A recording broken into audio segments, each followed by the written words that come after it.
Mukhang pikon na si Christopher Min sa mga simpleng parinig ni Vice Ganda sa kanya.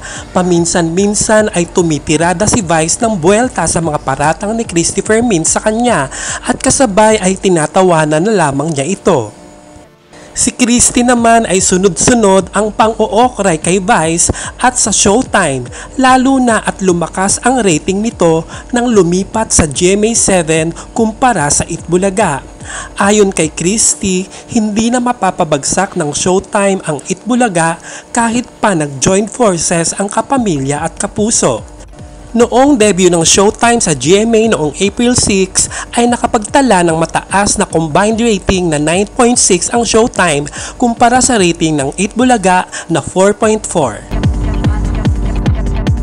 Samantala ay mukhang tuloy na nga ang isang pelikula na dream project ng isang award-winning at box office indie director at screenwriter na magsisilbing tribute sa one and only superstar at national artist na si Nora Aunor. Ito ay dahil nagkita na pala ang direktor at si Ate Guy noong Pebrero pa upang hingi ng blessing ng superstar at maumpisahan na ang nasabing pelikula.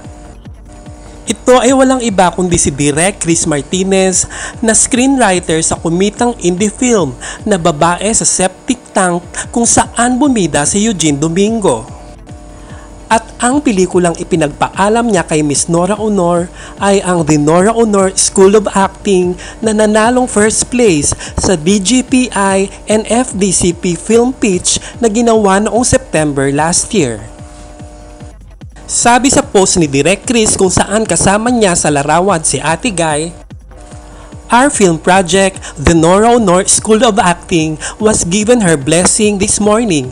Thank you po, Ate Guy. Enrollment na!" Ayon sa direktor, magkakaroon ng special participation sa nasabing pelikula si Ate Guy bilang sarili niyang karakter na si Nora Aunor. Matatandaan na sinabi ni Direk Chris noon na kasama din sana dito ang namayapang aktres na si Jacqueline Jose. Abangan natin ang iba pang developments ng magandang pelikulang ito.